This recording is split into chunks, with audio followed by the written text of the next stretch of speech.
नमस्कार.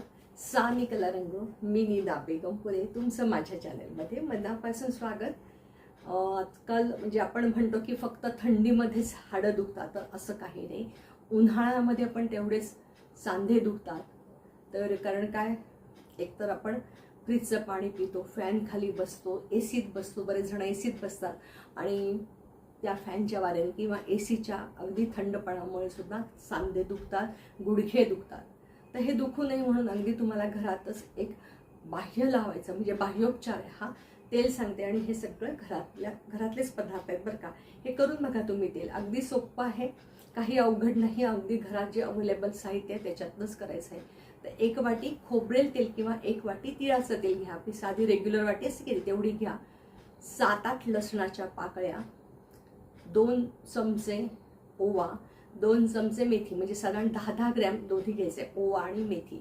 मी चमच्यातलं प्रमाण सांगते की आपल्या घरातला जो पोह्याचा चमचा असतो की नाही, साधारण 2 चमचे मेथी, 2 चमचे ओवा घ्या आणि 1 चमचा भीमसेनी कापराची पूड. असे 4च घटक लागणार आहेत. हे चारही जे घटक आहेत की हे वातशामक आहे. आपल्या शरीरात जो वात वाढलेला असतो, सूज वाढलेली असते, दाह वाढलेला असतो, ह्यामुळे कमी होतो. लसणाने काय होतं तर आपल्या सांध्यामध्ये खूप अशी सुई टोचल्यासारखी जी वेदना होते ती लसणाने कमी होते. तसंच ओव्याने सुद्धा तुम्हाला अगदी जे आपले स्नायू अखडलेले असतात, सूज वाढलेली असते शरीरामध्ये, ती कमी होते. मेथी आहे ती स्नायूंना, रक्तवाहिनीला, हाडांना बळकटी देते. त्यामुळे मेथीचा सुद्धा महत्त्वाचा रोल आहे. भीमसेनी कापूर, अगदी करोनापासून भीमसेनी कापूर हा सगळ्यांनाच परिचित झालेला आहे. अतिशय औषधी गुणधर्म याच्यामध्ये आहे.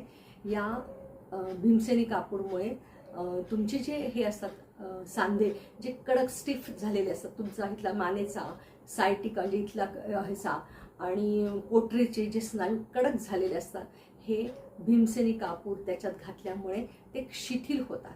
पोटऱ्या बघ अशा कडक होतात कोणाकोणाच्या, तर त्या शिथिल होतात, म्हणजे अशा सैल होतात. तिथले स्नायू जे कडक झालेले असतात त्याला सैलपणा येतो.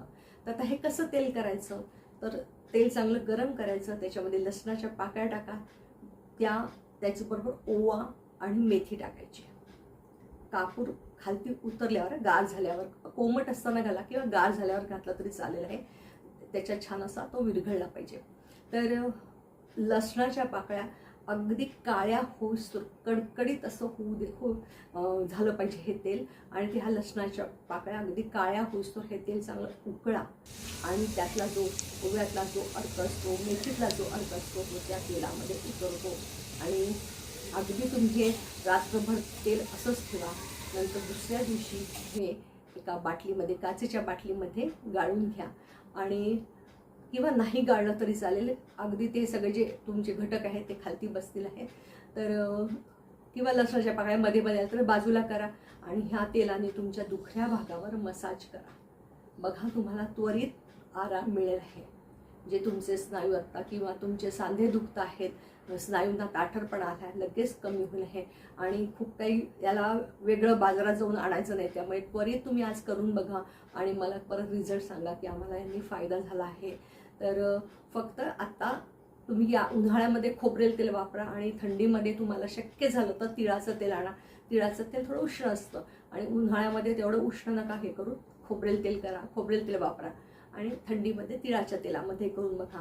त्याने अपाय काहीच नाही. बघा तुम्हाला लगेच रिलॅक्स वाटेल आहे आणि तुमचं दुखणं कुठल्या कुठे जाईल आहे. तुम्हाला मी कृती दाखवतच आहे, पण तुम्ही परत एकदा मी तुम्हाला सांगितलं काय लागणार आहे.